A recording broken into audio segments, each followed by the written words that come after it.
Assalamualaikum warahmatullahi wabarakatuh. Innal hamdalillah nahmadullah wa nasta'inuhu wa nastaghfiruh wa nastahdi wa na'udzu billahi min syururi anfusina wa min sayyiati a'malina may yahdihillahu fala mudhillalah wa may yudlilhu fala hadiyalah. Asyhadu an la ilaha illallah wahdahu la syarikalah wa ashhadu anna Muhammadan abduhu wa rasuluh la nabiyya wa la rasula ba'dah. Nusalli wa nusallim ala rasulillah wa nabiyillah Muhammad sallallahu alaihi wasallam wa ala alihi wa ashabihi wa man tabi'ahum bi ihsanin ila yaumil qiyamah. Amma ba'd, qala Allah ta'ala fi kitabil karim, a'udzu billahi minasyaitonir rajim. Ya ayyuhalladzina amanu taqullaha haqqa tuqatih wa la tamutunna illa wa antum muslimun. Al-ayah. Alhamdulillah, kembali kita memuji syukur kepada Allah Ta'ala, dan seharusnya seperti inilah keadaan kita, yakni senantiasa memuji syukur kepada Allah Ta'ala karena kita tidak pernah bisa lepas dari karunia-Nya, dari pemberiannya, khususnya karunia untuk taat, takwa kepadanya. Karena dengan karunia ini kita akan merasakan dan mendapatkan kebaikan dunia kita, akhirat kita. Yang itu sebenarnya orang-orang kafir banyak memimpikan untuk mendapatkannya, hanya mereka salah dalam menjalaninya. Mereka mencari bahagia, kita juga mencari bahagia. Tetapi bahagia yang sebenarnya, ketika kita sholat, mendapatkan taufik dari Allah sehingga kita sholat, kita merasakan kebahagiaan yang tidak dirasakan oleh orang-orang yang tidak sholat. Maka ini nikmat yang hendaklah kita mensyukurinya. Apalagi nikmat yang bisa mengantarkan kita masuk ke dalam surga Allah Ta'ala. Tak lupa salawat serta salam adalah senantiasa kita sampaikan kepada Nabi kita Muhammad sallallahu alaihi wasallam, utusan Allah Ta'ala yang Allah utus kepada kita semua, agar membacakan kepada kita ayat-ayatnya, kemudian mentazkiyah kita, didik kita, demikian juga ngajari kita Alkitab dan Al-Hikmah, sehingga kita tahu mana yang hak, mana yang batil, kita tahu mana yang benar, mana yang salah, sehingga kita meniti jalan yang benar, meninggalkan jalan yang salah, agar kita dapat kebaikan dunia kita, akhirat kita.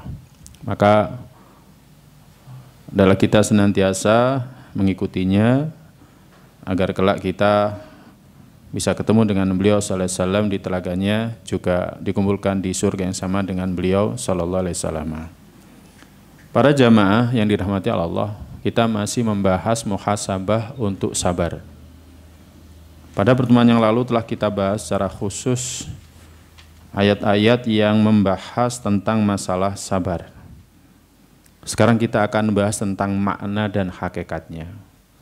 Ketika kita faham makna dari sabar, kita faham hakikat dari sabar, maka kita akan tepat dalam melakukannya. Para jamaah sekalian yang dirahmati Allah, sabar secara bahasa itu apa? Sabar secara bahasa al-man'u wal habsu, yakni menahan dan mengekang. Menahan dan mengekang. Ya, ditahan. Kayak kalau kita jalan-jalan ke pasar sama anak kita lihat apa? Bi, belikan ini, Bi. Bi, belikan itu, Bi. Ditahan, dikekang. Ya, ditahan, dikekang. Secara syariat atau istilah adalah habsun nafsi, mengekang jiwa. Jadi mengekang jiwa. Ya, bagaimana jiwa itu dikekang, diarahkan. Mengekang jiwa dari apa? Anil jazai, mengekang jiwa dari sedih. Ya, mengekang jiwa dari sedih. Jadi jiwa kita jangan sampai sedih. Misalkan ketika kita tertimpa musibah, kita mengatakan, kita hibur diri kita, innalillah, iya kita ini punya Allah, wa inna ilaihi rajiun, dan kepada Allah kita akan kembali. Jadi jiwa itu kita kekang, kita kendalikan, jangan sedih. Misalkan kita kehilangan barang, kehilangan sendal, ya, ada orang ketika kehilangan sendal itu seperti kehilangan sesuatu yang besar. Ya, kenapa bisa seperti itu? Karena jiwanya tertambat dengan sendal itu. Jadi jiwanya tertambat dengan sendal itu, maka dikendalikan jiwa itu dari sedih. Ketika kita terjatuh dalam satu usaha, ya, maka kita sedih. Maka sabar itu kita kekang, kita kendalikan jiwa kita dari sedih. Nggak usah sedih, ini sudah ditakdirkan. Nah ini akhirnya iman kepada takdir dimunculkan. Iman kepada takdir dimunculkan. Ini sudah ditakdirkan, bahkan sebelum kita dilahirkan, bahkan kita dalam rupa janin, bahkan sebelum alam semesta beserta isinya diciptakan. Ya, jadi kita usaha, kemudian jatuh, itu sudah ditakdirkan, bahkan jauh sebelum alam semesta beserta isinya diciptakan. Kalau kita membahas tentang al-imanu bil qadar, sehingga nggak sedih.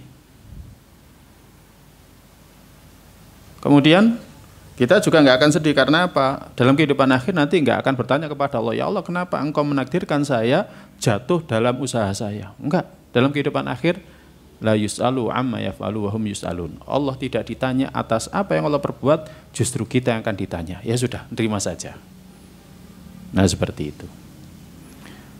Kemudian ya, makna sabar yang pertama tadi habsun nafsi anil jaza, mengekang jiwa dari sedih, wal lisan anit tasyakka, dan mengekang lisan dari mengeluh. Mengekang lisan dari mengeluh. Jadi lisan itu enggak ngeluh. Ya apa ini? Saya sudah berobat, ngobati ke sana kemari, habisnya uangnya sekian. Nah, ini sudah ngeluh.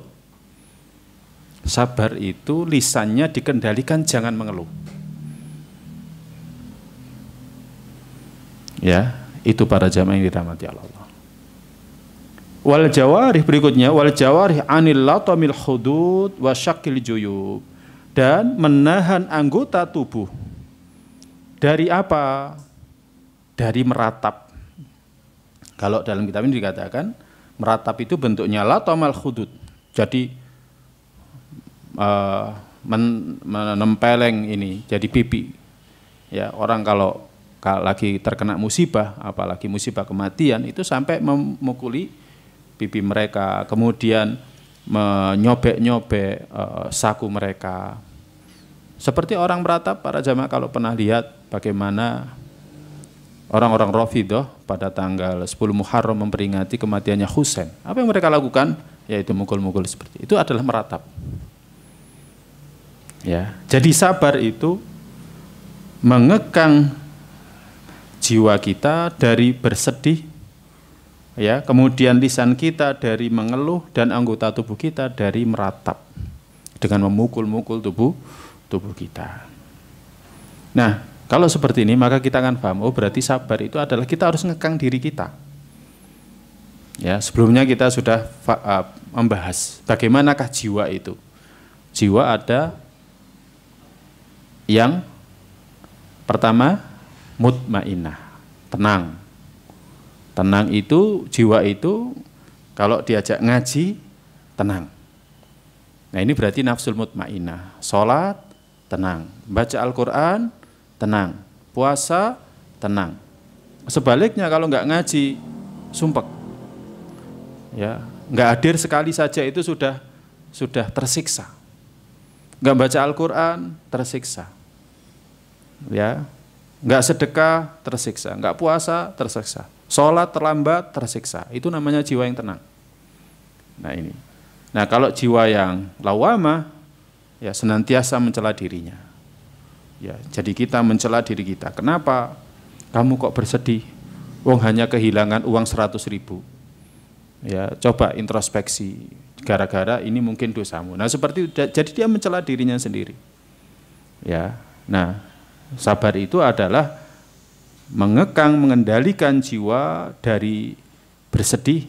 Jiwa ini harus dikendalikan, jangan sampai terlalu bersedih. Karena apa? Karena kalau terlalu bersedih, ini bahaya. Orang bisa sampai bunuh diri itu karena dia nggak bisa mengekang jiwanya. Orang sampai depresi itu karena dia nggak bisa mengekang jiwanya. Ya, dan itu salah satu pintu setan. Kalau para jamaah sebenarnya ngaji tazkiyatun nufus itu sangat berhubungan dengan ruqyah. Ya. Nah, ketika dia terlalu bersedih itu pintu masuknya setan. Dan setan senang kalau kita ini bersedih sampai akhirnya kita menyakiti diri kita sendiri. Senang setan. Nah, ini. Demikian juga ketika lisan kita mengeluh, mengadu dan lain sebagainya. Ada juga yang mengatakan bahwa sabar adalah khuluqun fadil min akhlaqin nafsi. Salah satu akhlak yang mulia dari akhlaknya jiwa. Ya, tubuh itu ada perilakunya, jiwa itu juga ada perilakunya. Nah, perilaku jiwa yang mulia itu adalah sabar. Yamtani bihi min fi'lin ma la yahsunu wa la yajmulu. Yang mana akhlak ini menahan, mengendalikan pemilik jiwa itu dari melakukan perbuatan yang tidak baik. Ya, ingin sebenarnya mukul istri, tapi karena dia punya akhlak sabar, akhirnya dikendalikan. Nggak boleh mukul istri. Kecuali pilihan terakhir. Bukan memukul yang menyakiti, tetapi pukulan yang mendidik. Pilihan terakhir. Setelah dinasihati, kemudian ditinggal, nggak diajak tidur bareng. Istri itu, kalau biasanya tidur bareng, sekali nggak tidur bareng itu sudah tersiksa. Ya, tapi kalau sudah terbiasa tidurnya sendiri-sendiri nggak mempan ini. Ya, makanya seharusnya suami istri itu tidurnya bareng, nggak boleh sendiri-sendiri. Ya, ibaratnya suami tidur dimanapun istri harus ikut. Ya apa? Ya jangan di pos ronda lah. Jadi seperti itu. Jadi kalau harus mukul maka mukul yang mendidik dan tidak boleh memukul wajah. Sebagaimana larangan Nabi sallallahu alaihi wasallam, wala tatribil wajha. Setelah sebelumnya Nabi berpesan, istausu bin nisa'i khairon. Berbuat baiklah kalian kepada wanita. Nah, jadi orang sabar itu ya akhlaknya punya jiwa sabar yang menghalangi dia dari melakukan perbuatan yang tidak baik. Wa huwa quwwah min quwwan nafsi. Dia adalah salah satu kekuatan jiwa. Jadi sabar itu ada yang mengatakan dia adalah salah satu kekuatan jiwa yang menyebabkan sholahu sya'niha wa qawamu amriha, menyebabkan segala urusan orang itu menjadi baik. Ya, maka kekuatan ini sebagaimana hanya kekuatan fisik dilatih, maka kekuatan jiwa ini juga dilatih. Sabar itu butuh latihan. Sabar itu butuh latihan. Ya. Cara melatihnya bagaimana? Ya, diantaranya diawali dengan ngaji seperti ini. Karena ketika kita ngaji, kita akan melatih untuk mengetahui diri kita. Oh, saya ternyata kurang sabar. Kurang sabarnya apa? Ya, sebenarnya kalau di jalan pelan-pelan, tapi ketika ada yang garai knalpotnya brong, wah sudah nggak sabar lagi sudah. Gitu. Nah itu berarti kan kita tahu bisa mendiagnosa diri kita, oh saya nggak sabarnya itu kalau digarai. Tapi kalau nggak digarai sabar, oh berarti belum sabar berarti. Nah kayak gitu. Ya. Ini ikhwatal iman jamaah sekalian yang dirahmati Allah. Ada juga yang mengatakan, sebagaimana dikatakan oleh Al-Junaid, sabar adalah tajarru'ul murarati min ghairi ta'abbusin, menenggak kepahitan tanpa muka masam. Tanpa masam muka, ya. Jadi menenggak kepahitan tanpa bermuka masam. Ya, seperti kalau kita minum jamu, minum obat, ya, pahit gitu kan kadang kelihatan ekspresinya. Orang sabar itu enggak kelihatan ekspresinya, datar. Ya, dilarani datar. Ya, disakiti datar aja. Sakjane menungso apa malaikat iki, nah kayak gitu kan. Jadi datar saja. Ya. Orangnya biasanya senyum, dipukul ya senyum. Nah, ini yang sulit. Ya. Jadi orangnya biasanya senyum, sumeh gitu kan. Kemudian dipukul, digarai kok senyum aja. Jadi ada yang mengatakan demikian. Ya apa? Nah, ini Allah alam bisawab. Dhunnun al-Misri mengatakan huwa ta'ba'ud anil mukhalafati. Sabar itu menjauhi perkara yang menyelisihi. Sabar itu menjauhi perkara yang menyelisih. Maksudnya menjauhi perkara-perkara yang haram. Ya. Ketika dia dilarang ini, sabar. Dilarang itu, sabar. Artinya dia meninggalkan larangan itu. Dia mengikuti aturan itu. Wasukunu inda tajarru'i ghusasil baliyati. Dan tenang ketika menjalani musibah, pahitnya musibah. Jadi tenang ketika menjalani pahitnya musibah. Ya, menjalani pahitnya musibah dia tenang. Sempat kaget sebentar, tapi oh iya, ini cobaan. Ya, ini cobaan. Ada dulu orang seperti itu. Dia musibah. Ya, karena tertipu, mobilnya diambil orang. Oh, musibah, ini musibah. Allah mau ganti dengan yang lebih baik. Karena Allah berfirman, Inna ma'al usri yusra. Inna ma'al usri yusra. Ya, ternyata Allah ganti dengan yang lebih baik. Ya, seharusnya anaknya ketika itu operasi, ya, mau pemeriksaan terakhir, memutuskan operasi atau tidak, ternyata dokter mengatakan anak ini nggak perlu operasi karena sudah baik. Peristiwa antara musibah dengan datangnya kemudahan itu nggak sampai setengah hari, cuman 2 jam atau 3 jam. Nah, jadi as-sukunu 'inda tajarru'i ghusasil baliyati, tenang ketika menjalani pahitnya musibah. Dan berikutnya idharul ghina ma'a khululil faqri bisahatil ma'isyati, menampakkan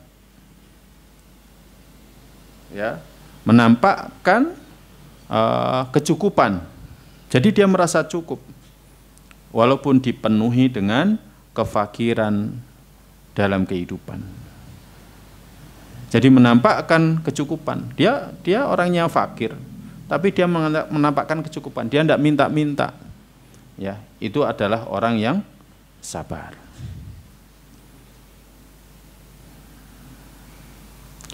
Ada seorang yang salih. Ada seorang yang soleh. Itu melihat ada seseorang yang mengadu kepada saudaranya. Dia mengadu, menceritakan, saya sudah usaha ini, usaha itu, jatuh, usaha lagi, jatuh, ya kan? Dan yang diucapkan itu bernada aduan. Ya, aduan. Beda dengan tahadus bin nikmah dengan mengadu. Kalau mengadu itu kita bisa mengetahui nadanya itu adalah ngeluh. Ya, kita tahulah orang yang cerita nadanya ngeluh dengan nadanya tahadus bin nikmah. Nah, maka orang soleh ini mengatakan kepada orang ini, ya hadza wallahi mazid ta'ala an syakauta may yarhamaka ila man la yarhamaka. Demi Allah, tidaklah yang engkau ucapkan itu kecuali engkau hanya mengadukan zat yang merahmatimu kepada zat yang tidak merahmatimu. Jadi kalau kita ini mengeluh kepada seseorang, jadi kita mengeluh kepada seseorang, kita cerita ngeluh kepada seseorang, sebenarnya hakikatnya kita ini mengadukan Allah kepada selain Allah. Jadi kita ini mengadukan Allah kepada selain Allah. Jadi kita mengadukan Allah kepada selain Allah. Masa Allah nggak menyayangi saya? Maksudnya seperti itu. Saya sudah berusaha sekian kali, berobat sekian kali, ternyata nggak diberikan kesembuhan oleh Allah. Itu kan sama halnya dengan ketika kita mengeluh kepada manusia, itu mengadukan Allah kepada manusia. Makanya sampai ada yang bersyair, dia mengatakan idza syakauta ila ibni adam innama tashku ar-rahima ilal ladzi la yarhamu. Dan jika engkau mengadukan kepada anak cucu Adam, sesungguhnya saja engkau mengadukan zat yang maha penyayang kepada makhluk yang tidak menyayangi. Nah ini khotal iman jamaah sekalian yang dirahmati oleh Allah Subhanahu wa taala. Akan tetapi yang perlu kita ketahui, asyakwa, kita menerjemahkannya ke dalam bahasa Indonesia dengan mengeluh atau mengadu, itu ada dua. Kalau mengadunya kepada Allah Azza wa Jalla, maka ini tidak menafikan sabar. Jadi kita mengadu kepada Allah Subhanahu wa taala, maka ini tidak menafikan sabar. Ya. Seperti perkataan Nabiullah Yaqub alaihissalam dalam surat Yusuf ayat 86, innama ashku bathi wa husni ilallah. Sesungguhnya saja aku adukan kesusahanku dan kesedihanku kepada Allah. Jadi Nabiullah Yaqub ketika ditinggal anak kesayangannya Nabiullah Yusuf, kemudian ditinggal juga saudara kandungnya yakni Bunyamin, maka beliau mengatakan alaihissalam, innama ashku bathi wa husni ilallah. Sesungguhnya aku mengadukan kesusahanku dan kesedihanku hanya kepada Allah Subhanahu wa taala.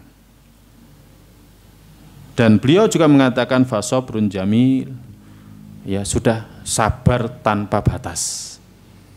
Ya, bukan sabar ada batasnya. Fasabrun jamil, sabar terindah.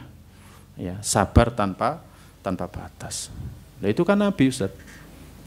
Ya, karena Nabi kita disuruh meniru mereka.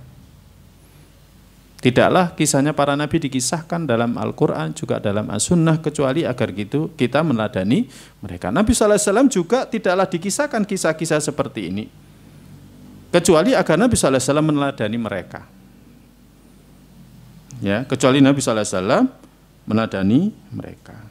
Bahkan Nabi kita SAW, ya, sebagaimana disebutkan dalam sirah, ketika Nabi SAW balik dari Taif dan tertolak, insya Allah nanti kita akan bahas. Nabi SAW balik dari Taif dan tertolak. Nabi SAW perjalanan sekian puluh kilo dalam keadaan pikirannya blank, linglung. Dan Nabi SAW tidak sadar. Ya, menunjukkan kalau masalah yang Nabi SAW pikul itu berat. Ya, kadang kalau seperti kita, kalau kita lagi berat memikul permasalahan itu kan sering kita pikiran kita itu blank. Kita jalan nggak sadar, tiba-tiba sudah sampai di satu tempat. Dan itu yang terjadi pada Nabi kita SAW. Baru sadar ketika didatangi oleh malaikat Jibril dan malaikat penjaga gunung alaihissalam. Barulah ketika itu Nabi SAW sadar. Kemudian ditawari apa yang dia inginkan. Ya, apa yang dia inginkan.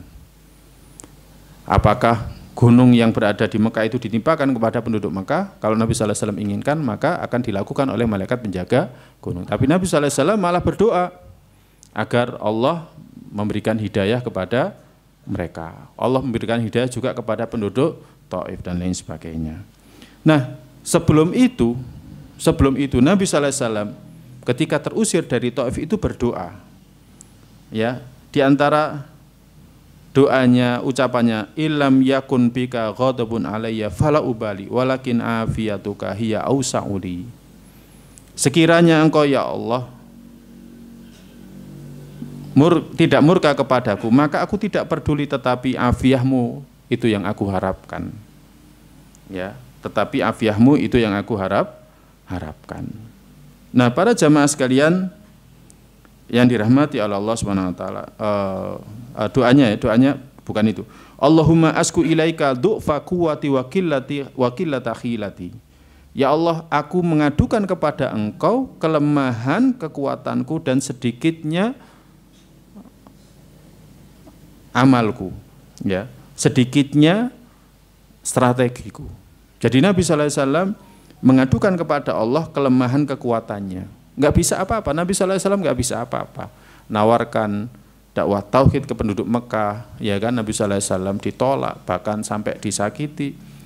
Pengikutnya juga demikian. Kemudian setelah itu Nabi SAW ditinggal wafat pamannya yang selama ini menopang dakwahnya. Walaupun menopang dakwahnya, ternyata pamannya juga tidak masuk Islam. Kemudian setelah itu di tahun yang sama ditinggal wafat oleh istrinya, ya kan? Nabi SAW merasa dirinya lemah. Sehingga Nabi SAW mengadu kepada Allah Subhanahu wa taala. Nah, ini adalah syakwa, aduan atau keluhan yang diperbolehkan. Jadi mengadu, mengeluh kepada Allah. Makanya seberat apapun yang menimpa kita, adukan kepada Allah, jangan kepada selain Allah. Apalagi di waktu yang sangat di waktu di mana Allah itu Rabb kita, sangat dekat kepada kita karena turun ke langit-langit dunia pada sepertiga malam yang terakhir. Sampaikan masalah keluarga, ya kan, masalah anak, masalah pasangan, adukan kepada Allah. Ya, adukan kepada Allah agar Allah SWT menguatkan kita menjalani masalah ini, kemudian diberikan jalan keluar atas ini semua. Nah, adapun aduan yang tidak diperbolehkan itu adalah mengadu dengan lisan, ya, kepada selain Allah Subhanahu wa taala. Ini para jamaah sekalian yang dirahmati oleh Allah Subhanahu wa taala. Jadi ini diantara pembahasan masalah sabar, yakni kita mengadu. Boleh mengadu kepada Allah, boleh, ya, pakai bahasa Indonesia disampaikan, ya, jangan batin. Jangan batin. Allah sebenarnya paham kalau kita ada masalah. Allah Maha tahu kalau kita ada masalah. Allah juga Maha tahu apa yang ada di dada kita. Tapi kita mengadu kepada Allah itu sebagai bentuk tadarruknya kita, ya kan, penghambaannya kita kepada Allah. Semakin kita mengadu kepada Allah, maka Allah SWT akan semakin membuka pertolongannya kepada kita. Tapi kalau kita nggak ngadu, ya bagaimana Allah akan memberikan pertolongannya kepada kita. Nah, para jamaah sekalian yang dirahmati Allah, dalam kitab ini disebutkan, wa nafsu matiyatul abdi, jiwa itu ibarat tunggangan seorang hamba, allati yasiru 'alaiha ilal jannati awinar, yang berjalan di atas tunggangan itu, entah ke surga, entah ke neraka. Kita ini sebenarnya semuanya dalam perjalanan menuju ke sana.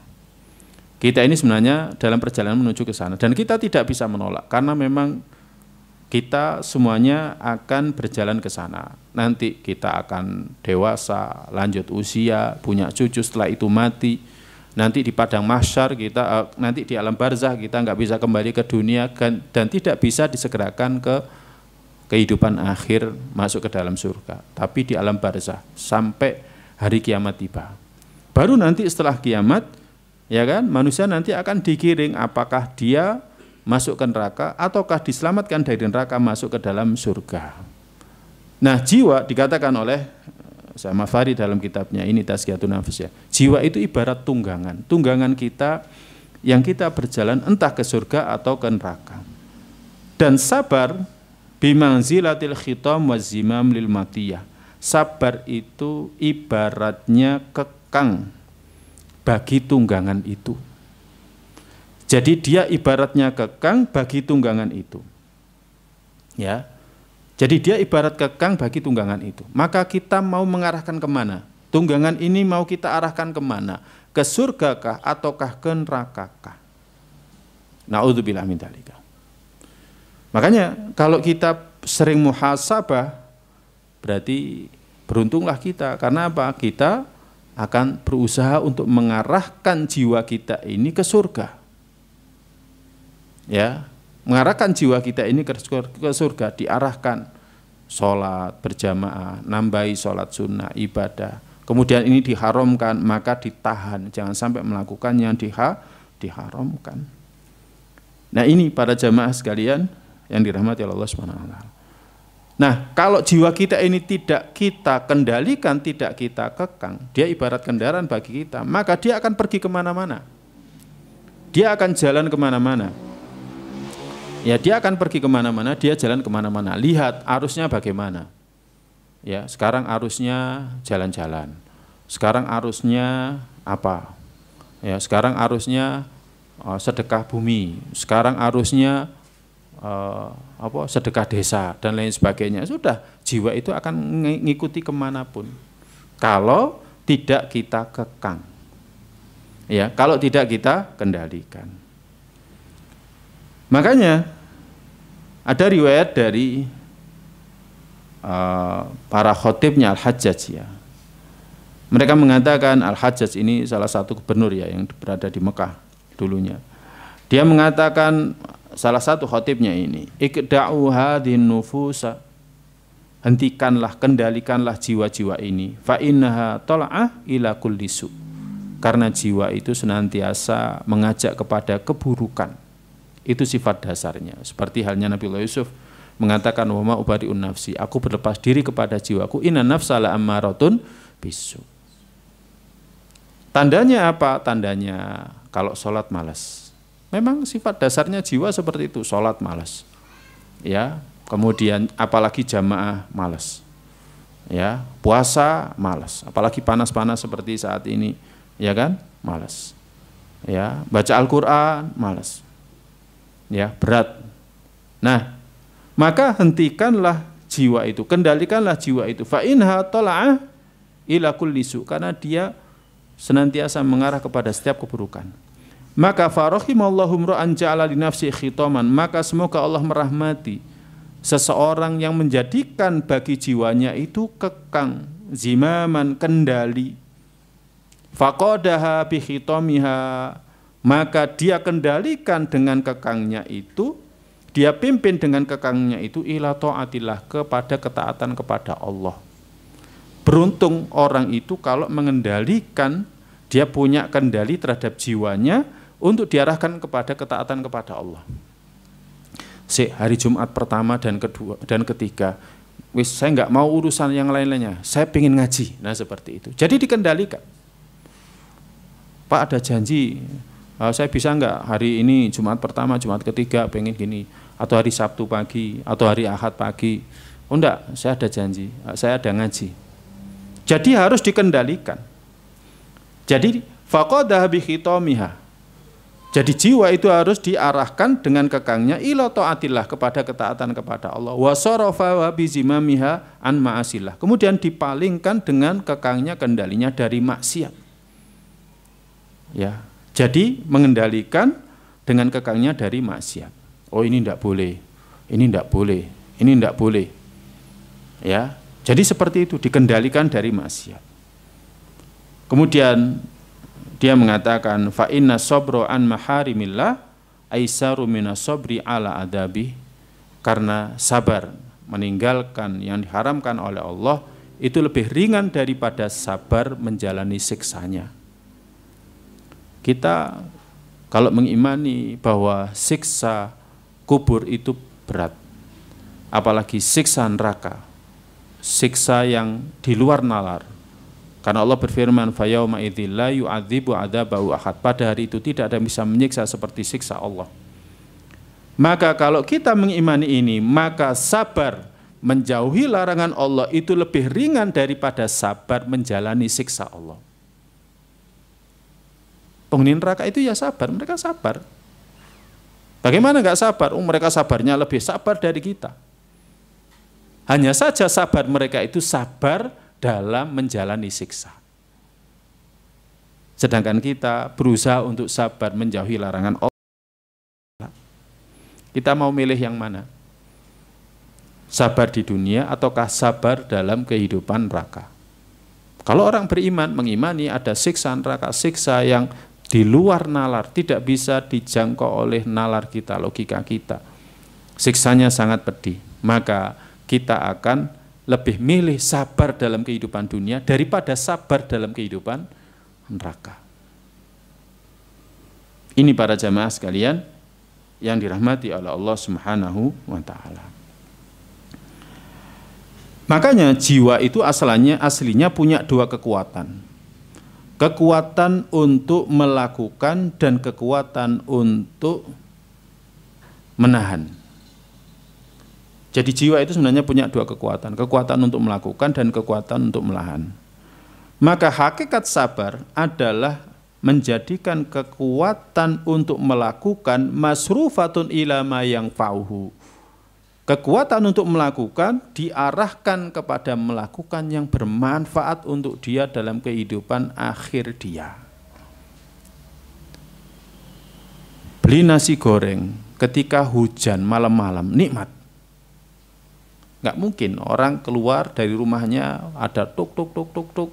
Kalau dia nggak meyakini bahwa nanti kalau beli nasi goreng dia akan mendapatkan kenikmatan.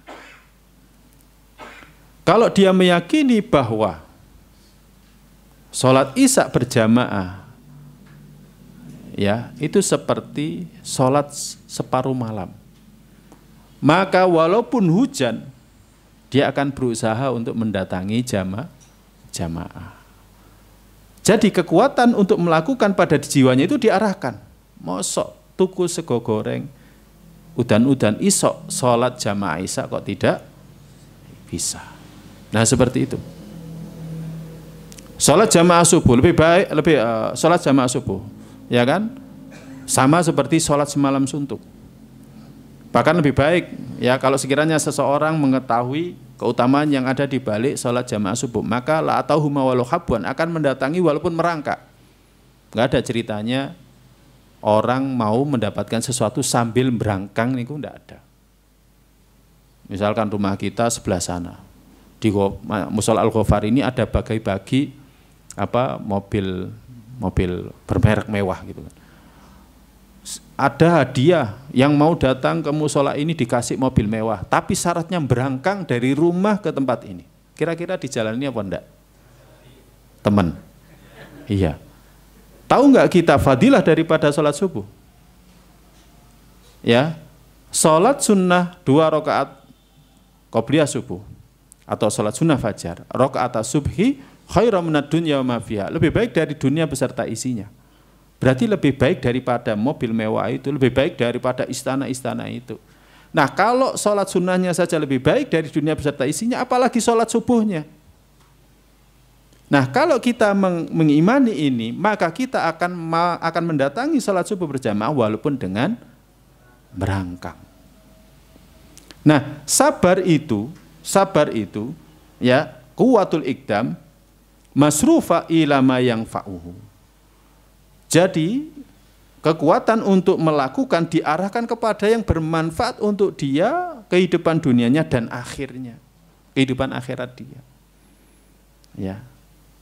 Jadi sabar itu seperti itu. Aslinya subuh itu paling enak tidur. Ya. Kondisi yang paling membuat enak tidur itu justru ketika subuh. Kalau jam 2 itu masih hangat, jam 1 masih hangat. Kalau jam 3 mulai dingin. Paling enak itu kemulan.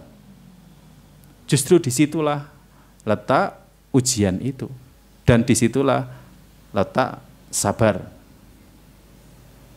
Nah, wa quwwatul ihjam dan kekuatan untuk menahan, itu menahan diri dari apa yang mendatangkan mudarat, bahaya untuk dia.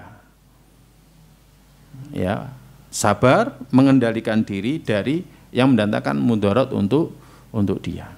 Kita para jamaah sekalian yang dirahmati Allah. Kalau misalkan kita sudah sakit ya, sudah pernah kena serangan stroke yang pertama, harus sabar, nggak makan gulai kambing. Harus sabar. Kalau nggak sabar, ya kena serangan yang kedua, ya ditanggung penumpang. Ya. Nah, kalau kita tahu bahwa nanti ada siksa, ya, ada siksa ketika kita melanggar larangan Allah Subhanahu wa taala, maka jiwa ini, kekuatan jiwa untuk menahan ini kita arahkan menahan diri dari perkara yang membahayakan dia, menahan diri dari makan harta riba, menahan diri dari zina, menahan diri dari judi, ya kan, yang offline ataupun yang online. Ya, sekarang yang judi offline sudah tidak ada, yang banyak sekarang judi online, ya kan, menahan diri dari main game dan lain sebagainya. Nah ini Ini para jamaah sekalian yang dirahmati Allah. Nah, ini yang perlu kita jadikan muhasabah. Dalam kitab ini dikatakan, ada di antara orang-orang itu yang sabar sholat malam, kemudian sabar menjalani sulitnya puasa, tapi dia tidak sabar untuk melihat yang diharamkan. Ya, ada orang sabar, sholat malamnya bagus, ya puasanya bagus, tapi nggak bisa nahan diri dari melihat yang diharamkan. Ada orang yang sabar dari melihat, memandang yang diharamkan, dia nggak melihatnya, tetapi dia tidak sabar untuk melakukan amar ma'ruf nahi mungkar. Nah, ini para jamaah yang dirahmati Allah Subhanahu wa taala. Makanya sabar ya, ini harus diarahkan. Jadi jiwa kita ini harus diarahkan, dikendalikan. Ya, dikendalikan, diarahkan. Sabar berdasarkan objeknya ada 3 macam. Sabar berdasarkan objeknya ada 3 macam. Yang pertama, sabar terhadap perintah Allah dengan menjalaninya. Yang kedua, sabar terhadap larangan Allah dengan meninggalkannya. Dan yang ketiga, sabar terhadap ketetapan Allah, takdir Allah, hingga tidak marah, hingga tidak murka kepada Allah Ta'ala. Adapun sabar berdasarkan subjeknya, ada yang ikhtiari, yakni pilihan, dan yang kedua ittirari, yakni keterpaksaan. Jadi sabar berdasarkan subjeknya, ada yang ikhtiari, pilihan, ada yang ittirari, keterpaksaan. Sabar yang pilihan ini lebih sempurna daripada sabar dalam keterpaksaan. Karena sabar terpaksa, semua manusia harus sabar. Orang non-muslim juga sabar, orang kafir juga sabar. Tetapi tidak sabar ya karena pilihan, kecuali hanya orang-orang yang Islam, orang-orang yang beriman.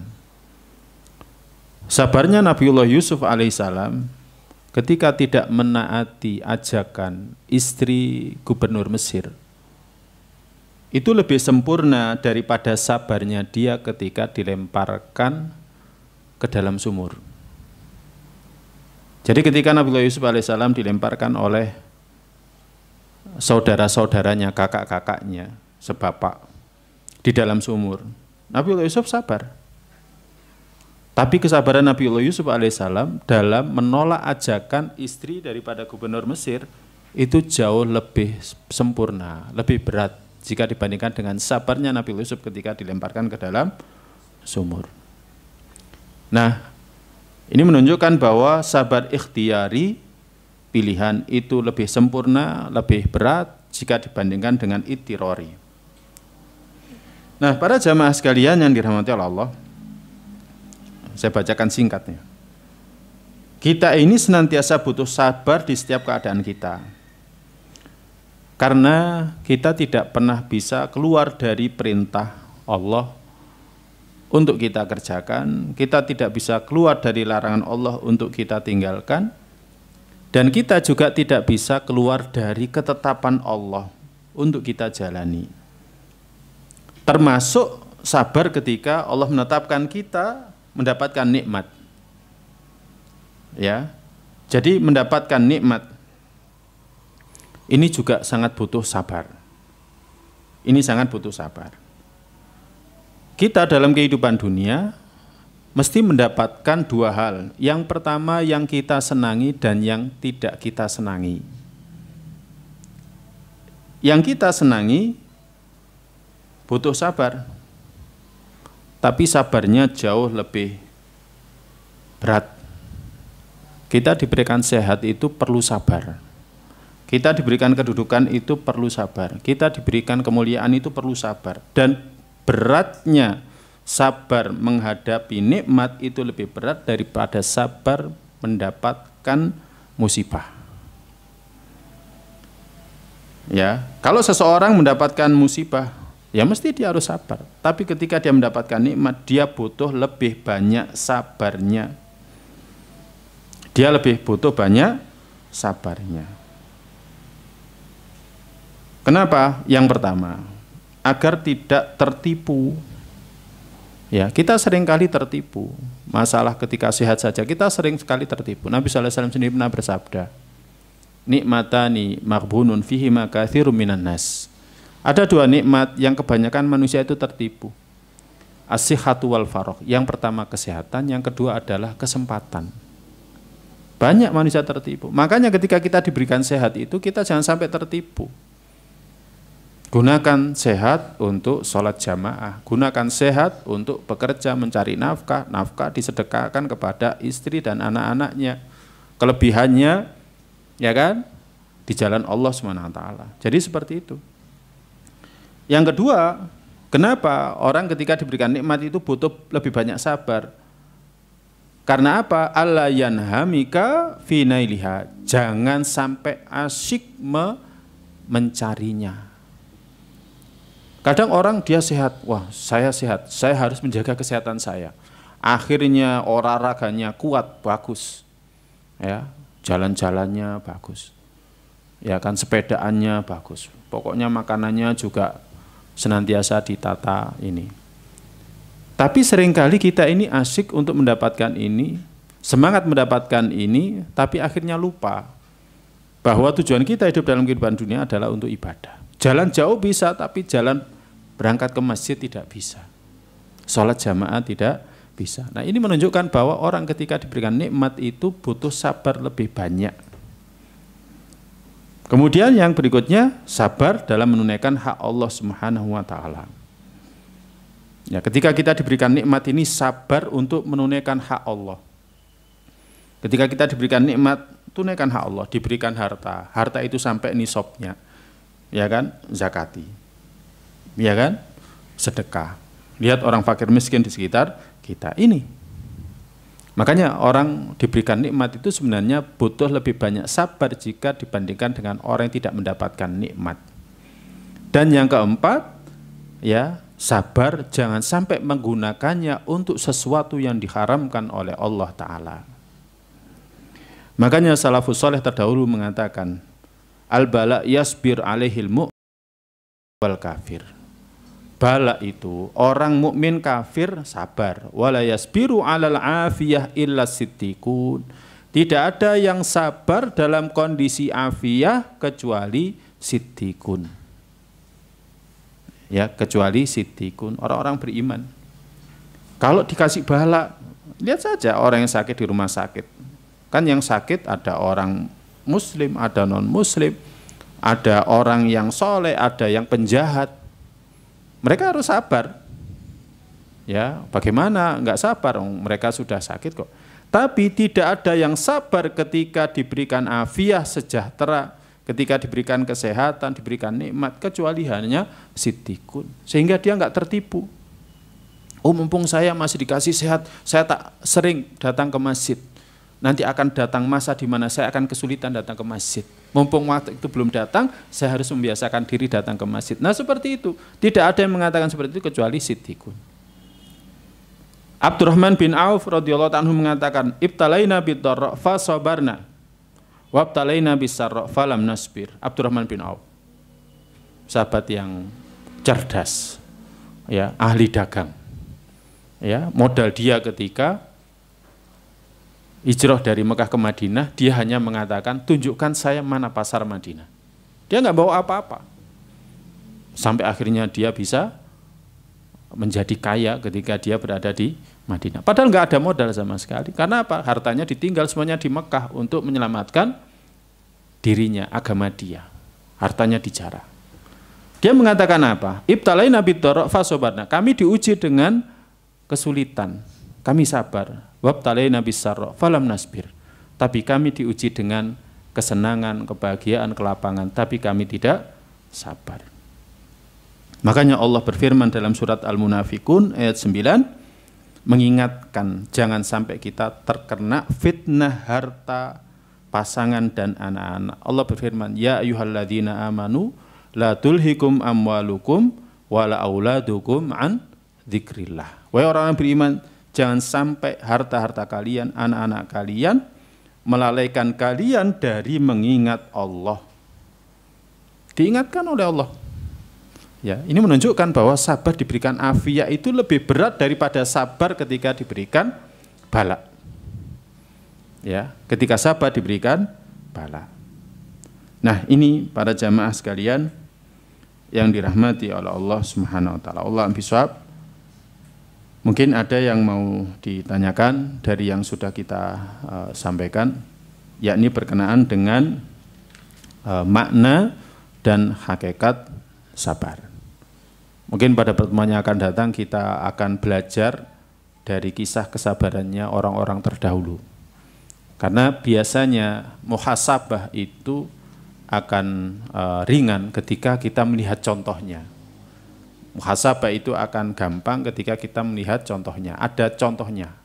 Contoh itulah sebagai cerminan kita. Kalau kita melihat diri kita di cermin, kita akhirnya bisa muhasabah. Oh, saya ada kurang pasnya, ya. Mungkin di sini ada belangnya, di wajah saya ada belangnya, ini kurang itu dan lain sebagainya. Ketika kita bercermin.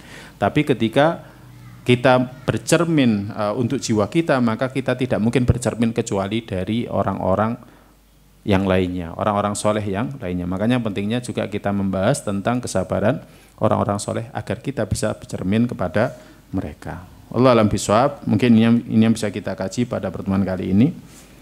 Barangkali ada yang mau ditanyakan dari yang sudah kita sampaikan. Tafadhol. Ada pertanyaan dari jamaah Ustadz. Okay. Pak Ustadz, saya sebagai seorang suami yang tidak bekerja kurang lebih 4 bulan, tapi tetap berusaha mencari pekerjaan dan sabar untuk takdir dari Allah untuk saya dan keluarga. Yang saya tanyakan hukumnya suami tidak memberi nafkah apa? Apakah ketika di dalam rumah tangga kondisi ekonomi benar-benar nol, saya merasa berdosa kepada istri saya? Apakah tidak memberikan nafkah ke istri termasuk dalam dosa? Bismillah, salatu wassalamu ala rasulillah. Dalam surat At-Tolak diperintahkan seorang suami itu memberikan nafkah sesuai dengan kelapangan. Jadi diperintahkan memberikan nafkah sesuai dengan kelapangan. Ya, kalau lapangnya misalkan gajinya di bawah UMR, ya sudah yang diberikan ya yang di bawah UMR itu, dan seorang istri harus bersabar. Kalau ternyata gajinya banyak, ya maka jangan pelit-pelit. Ya, dalam memberikan nafkah kepada istrinya. Yang jelas itu adalah kewajiban kepala rumah tangga kepada orang yang dia tanggung. Ketika mertua dia menyerahkan putrinya ya kepada dia ya sebagai calon kepala rumah tangga, berarti diserahkan seluruhnya, termasuk kewajiban untuk memberikan nafkah. Kalau sebelumnya menjadi tanggung jawab bapaknya, maka menjadi tanggung jawab suaminya. Demikian juga ketika Allah Ta'ala memberikan kepada dia karunia, maka kewajiban memberikan nafkah itu adalah bagi kepala rumah tangga bapaknya.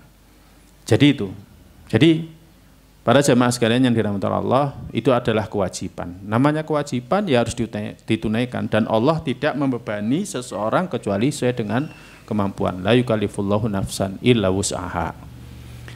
Nah, kemudian yang kedua, sebenarnya rumus untuk bisa mendapatkan rezeki itu gampang. Masih dalam surat yang sama. Ya, Allah berfirman, "Wa may yattaqillaha yaj'al lahu makhraja wa yarzuqhu min haitsu la yahtasib." Siapa yang bertakwa kepada Allah Subhanahu wa taala, Allah akan memberikan untuk dia jalan keluar dan memberikan kepadanya rizki dari jalur yang dia tidak nyangka. Takwa saja kepada Allah. Ya, takwa saja kepada Allah. Makanya Sastri rahimahullah hafizullah taala, dia pernah menyebutkan dalam salah satu muhadharahnya, dia mengatakan, dia tanya kepada jamaahnya, kalian pingin kaya? Pingin Syekh. Kalian pingin punya mobil mewah, pingin rumah dan lain sebagainya? Iya. Kalian tahu apa rumusnya? Rumusnya cuma satu, takwa. Kemudian beliau membacakan firman Allah, wa may yattaqillaha yaj'al lahu makhraja wa yarzuqhu min haitsu la yahtasib. Rumusnya cuma takwa. Nah, takwanya itu apa? Waktunya sholat ya sholat. Waktunya puasa ya puasa. Tahu larangan Allah, jangan kita melanggarnya. Kita harus menjaga diri kita dari larangan Allah, jangan sampai kita melanggarnya. Nah, tetapi bukan hanya itu saja, ya berusaha. Jadi tetap ada usaha. Ya, usahanya apa? Paling tidak dia harus keluar rumah. Seperti binatang, burung. Nabi SAW pernah memberikan satu perumpamaan.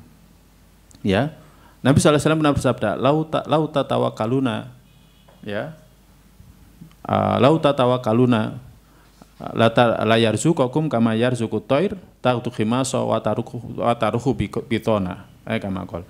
Kalau sekiranya kalian tawakal seperti tawakalnya burung, ya kan, kalian nanti akan mendapatkan rizki sebagaimana hanya burung itu mendapatkan rizki.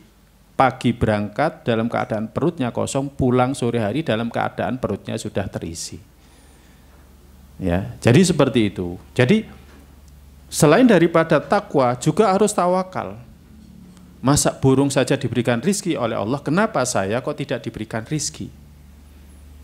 Ya kan? Padahal tugas saya adalah menghamba kepada Allah. Allah berfirman dalam surat Adz-Dzariyat, "Wa ma khalaqtul jinna wal insa illa liya'budun." Tidaklah aku ciptakan jin dan manusia kecuali untuk ibadah. Ingat, kelanjutan ayat itu apa? Ma uridu minhum min rizqin wa ma uridu ayyut imun. Aku tidak mengharapkan rizki dari mereka dan aku juga tidak harapkan mereka memberikan makan kepadaku.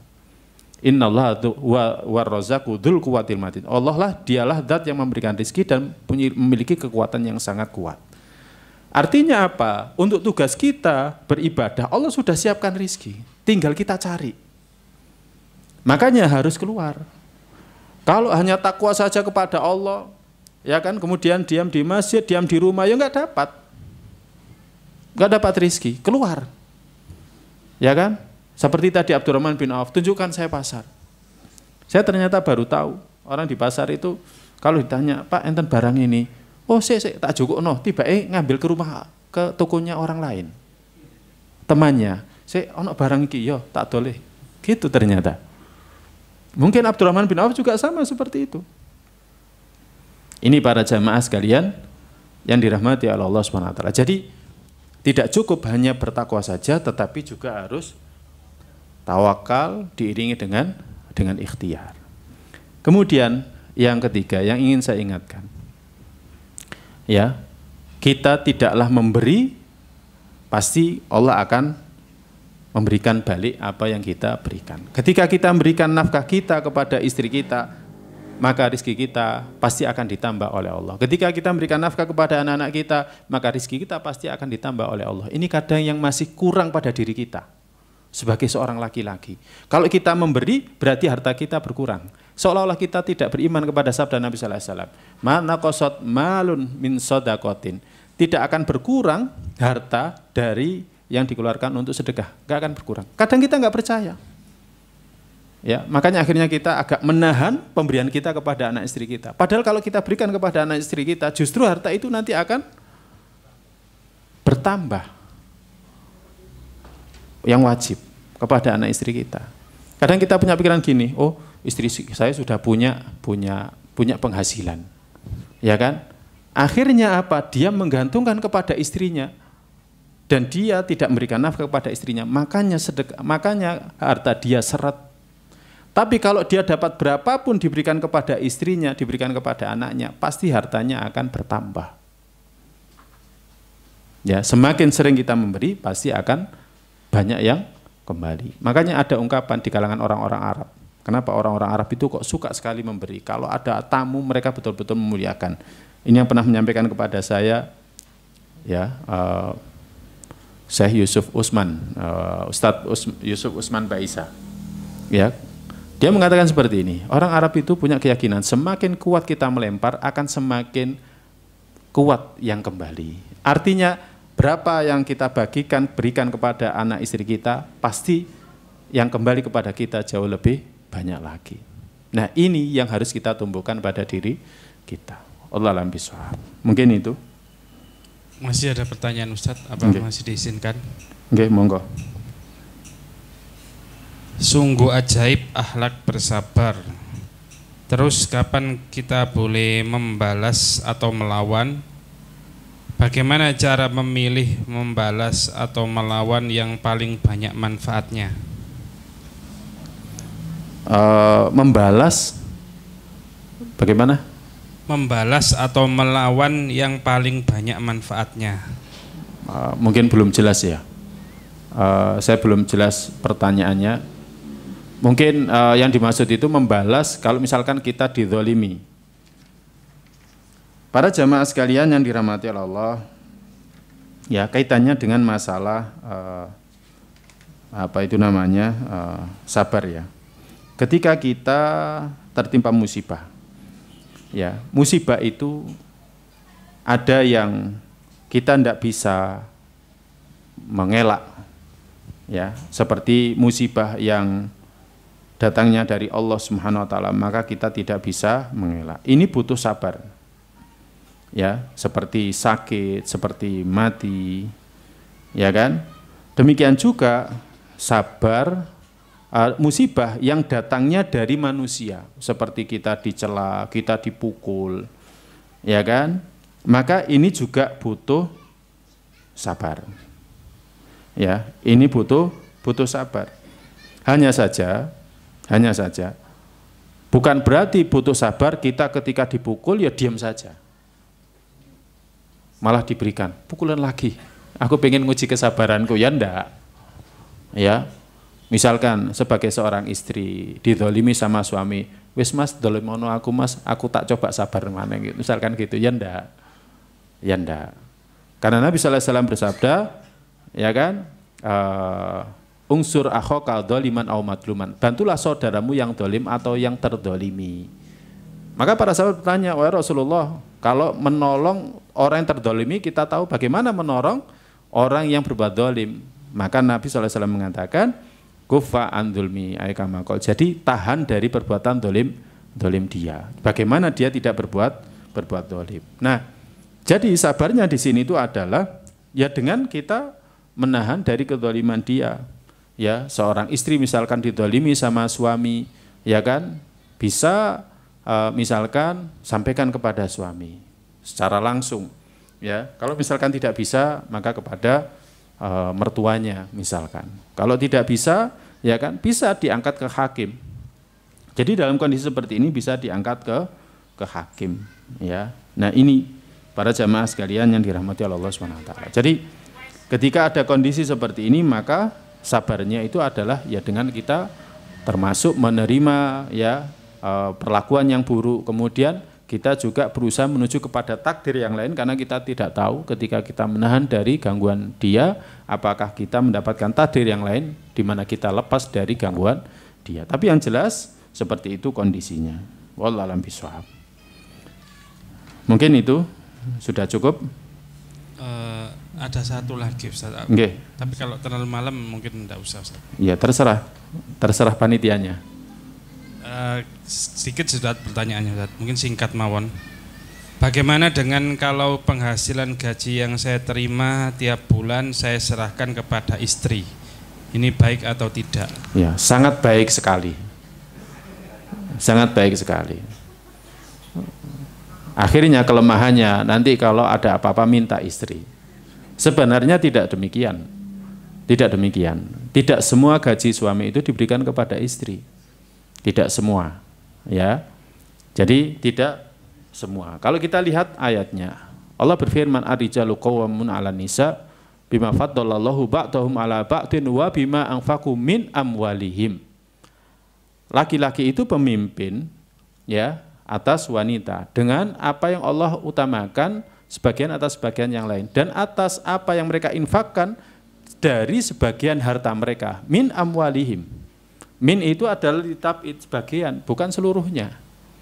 Ya, akhirnya seluruhnya dikasihkan, akhirnya nanti setelah itu untuk berangkat kerja dia butuh bensin, dia minta sama istri. Akhirnya suami tidak lagi menjadi pemimpin ketika itu, tapi menjadi yang dipimpin untuk masalah keuangan. Ya kan? Yang ngatur istrinya. Ya, tidak seperti itu. Ya, jadi tidak seperti itu. Harus dilihat apa kebutuhan 1 bulan. Oh, istri harus pakaiannya rusak diberikan, makanan istri dan anak-anak, berobat. Jadi harus diperhitungkan semuanya. Ya kan? Jadi seperti itu. Memang kalau di Indonesia rata-rata seperti itu, tapi kalau di negara-negara Arab tidak. Ya, jadi tidak seperti itu karena memang dalam agama Islam tidak seluruhnya, ya. Wa anfaqu min amwalihim, dan mereka menginfakkan dari sebagian harta mereka. Ya. Akhirnya di Islam itu akhirnya terjadi gini istilahnya wekmu wekku, kayak gitu. Punyamu punyaku, punyaku punyamu. Ya, akhirnya kesulitan nanti kalau misalkan terjadi apa-apa, misalkan ada istilahnya harta gono gini. Padahal sebenarnya yang beli rumah itu adalah suaminya.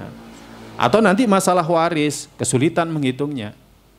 Ya, kesulitan menghitungnya. Kalau misalkan rumah ini yang beli adalah suami, seluruhnya hartanya suami, ya kan? Maka ketika istri meninggal, ketika suami meninggal, maka dibagi warisnya.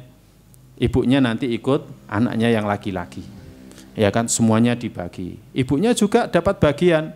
Kemudian bagian untuk ibu itu dimiliki dia sendiri. Jadi seperti itu. Jadi semua dalam syariat ini diatur karena saling berhubungan antara satu dengan yang lainnya. Makanya dalam memberikan nafkah pun asalnya itu adalah tidak diberikan seluruhnya. Ya kecuali kalau misalkan suami punya gaji, kemudian dikasihkan seluruhnya, kemudian dia biasanya nanti dapat ceperan yang halal. Ya, kan ada ceperan yang tidak halal. Kalau ceperan halal nggak jadi masalah, oh nggak apa-apa deh, saya insya Allah dapat ini, ya nggak apa-apa. Tawakalnya tinggi insya Allah. Wallahu a'lam bishawab. Baik, mungkin itu yang bisa kita kaji. Semoga bermanfaat untuk saya pribadi dan kita semua.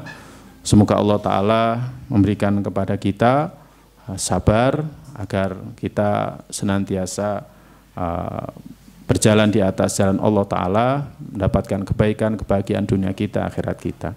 Allahumma inna nas'aluka ilman nafi'an wa rizqan thayyiban wa amalan mutaqabbala. Allahumma a'ina ala dzikrika wa syukrika wa husni ibadatik. Allahumma qina adzabaka yauma tab'atu ibadaka. Allahumma afriq alaina sabran wa tsabbit aqdamana wansurna 'alal qaumil kafirin. Allahumma afriq alaina sabran wa tawaffana muslimin. Kita akhiri dengan doa penutup majelis. Subhanakallahumma bihamdika asyhadu an la ilaha illa anta astaghfiruka wa atubu ilaik. Assalamualaikum warahmatullahi wabarakatuh.